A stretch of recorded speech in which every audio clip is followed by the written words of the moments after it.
CID Musa ഇഷ്ടമല്ലാത്തവരായിട്ട് ആരും കാണില്ല. നമ്മുടെയൊക്കെ കുട്ടിക്കാലം മനോഹരമാക്കി മാറ്റിയതിൽ CID മൂസ എന്ന സിനിമയ്ക്ക് വലിയൊരു പങ്കാണുള്ളത്. കാരണം ആ സിനിമയിലെ കോമഡികളും ജെയിംസ് ബോണ്ടിന്റെ കയ്യിൽ പോലും ഇല്ലാത്ത മൂസക്കാറും എല്ലാം നമ്മൾ ഒരുപാട് സ്വാധീനിച്ചിട്ടുണ്ടായിരുന്നു. അപ്പോൾ CID മൂസ പോലെ തന്നെ 1999 ഹിന്ദിയിൽ പുറത്തിറങ്ങിയ ഒരു കിടിലൻ കോമഡി പടമാണ് ബാദ്ഷാ. ഷാറുഖ് ഖാൻ ആണ് ഈ സിനിമയിലെ നായകൻ. CID മൂസ കാണുമ്പോൾ കിട്ടുന്ന അതേ ഫീലോടെ തന്നെ ധൈര്യമായിട്ട് നിങ്ങൾക്ക് ബാദ്ഷാ എന്ന സിനിമയും കാണാം. ഈ സിനിമയുടെ പ്ലോട്ടിലേക്ക് നോക്കുകയാണെങ്കിൽ ബാദ്ഷാ എന്ന് വിളിപ്പേരുള്ള രാജ് ഒരു പ്രൈവറ്റ് ഡിറ്റക്റ്റീവ് ഏജൻസി നടത്തുന്ന ആളാണ്. ചെറിയ ചെറിയ കേസുകളൊക്കെ ഏറ്റെടുത്ത് മുന്നോട്ട് പോകുന്ന ബാദ്ഷയും അയാളുടെ കൂട്ടുകാരും ചേർന്നാണ് ഈ സിനിമയെ മുന്നോട്ട് കൊണ്ടുപോകുന്നത്. അങ്ങനെ ഇരിക്കുമ്പോൾ ഒരു ദിവസം ബാദ്ഷയ്ക്ക് ഒരു വെറൈറ്റി കേസ് തെളിയിക്കാനായിട്ട് കിട്ടുകയാണ്. അതെന്ത് കേസാണ്, എന്താണ് അതിൽ ഇത്ര വെറൈറ്റി എന്നുള്ളതൊക്കെ നിങ്ങൾ തന്നെ ഈ സിനിമ കണ്ടു മനസ്സിലാക്കുന്നതാണ് നല്ലത്. അങ്ങനെ ആ ഒരു കേസ് തെളിയിക്കാൻ വേണ്ടി പരക്കം പായുന്ന ബാദ്ഷയും കൂട്ടുകാരും ആവശ്യമില്ലാത്ത വേറെ വള്ളിക്കെട്ടിലൊക്കെ ചെന്ന് തല വെച്ച് കൊടുക്കുകയാണ്. തുടർന്ന് സംഭവിക്കുന്ന രസകരമായ കാര്യങ്ങളും ബാദ്ഷാ ഏറ്റെടുത്ത ആ കേസ് അവന് തെളിയിക്കാൻ കഴിഞ്ഞോ എന്നതൊക്കെയുമാണ്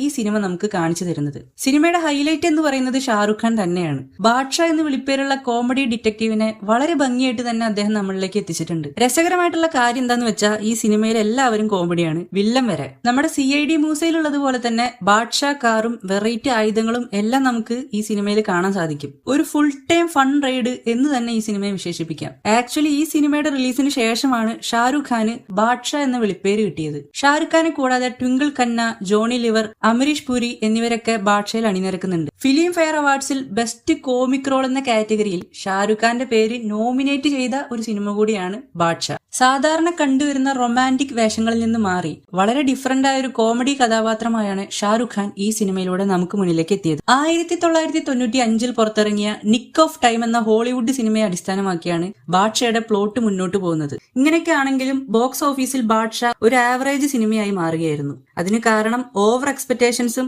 തെറ്റായ പ്രൊമോഷൻ രീതിയുമാണ് എന്ന് ഉറപ്പിച്ചു പറയാൻ സാധിക്കും. കാരണം സോൾജർ, കില്ലാടി എന്നിങ്ങനെ ഒരുപാട് ആക്ഷൻ ബേസ്ഡ് സിനിമകൾ ഡയറക്ട് ചെയ്ത അബ്ബാസ് എന്ന സംവിധായകൻ ഷാറുഖ് ഖാനെ നായകനാക്കിയ ഒരു സിനിമ പുറത്തിറക്കുന്നു എന്ന് കേട്ടപ്പോൾ എല്ലാവരും ഒരു ആക്ഷൻ സിനിമ എന്ന രീതിയിലാണ് ബാദ്ഷയെ സമീപിച്ചത്. സിനിമയുടെ പോസ്റ്ററുകളിൽ പോലും SRKയുടെ ആക്ഷൻ പോസുകളാണ് നമുക്ക് കാണാൻ പറ്റുന്നത്. അതുകൊണ്ട് തന്നെ ആക്ഷൻ സിനിമ പ്രതീക്ഷിച്ചു പോയവർക്ക് പക്ക കോമഡി സിനിമയാണ് കിട്ടിയത്. അങ്ങനെ ബാദ്ഷാ എന്ന ഈ സിനിമ ഒരു ആവറേജ് സിനിമയായി മാറുകയായിരുന്നു. ബാദ്ഷയുടെ 25 മിനിറ്റ് മാത്രം നീണ്ടു നിൽക്കുന്ന ക്ലൈമാക്സ് 1.5 മണിക്കൂറിന് മേലെ വലിച്ചു നീട്ടി 2013 ആസിഫ് അലിയെ നായകനാക്കി അടപടലം മൂഞ്ചിപ്പോയ ഒരു സിനിമയാണ് കൗബോയ്. 2 മണിക്കൂറും 55 മിനിറ്റും ഡ്യൂറേഷൻ വരുന്ന ബാദ്ഷയ്ക്ക് IMDb കൊടുത്തിരിക്കുന്ന റേറ്റിംഗ് 6.9 ആണ്. സിനിമ യൂട്യൂബിൽ അവൈലബിൾ ആണ്. അതുപോലെ തന്നെ ഇതിന്റെ മലയാളം സബ്ടൈറ്റിൽ M-Zoneലും അവൈലബിൾ ആണ്. അപ്പോൾ CID മൂസ പോലൊരു ഫുള്ളി ഫൺ റൈഡിന് നിങ്ങൾക്ക് താല്പര്യം ഉണ്ടെങ്കിൽ ധൈര്യമായിട്ട് നിങ്ങൾക്ക് ബാദ്ഷാ കാണാം. मेरे पास गन है, गन तो मेरे पास भी है, लेकिन गोली तुम्हें चलानी है.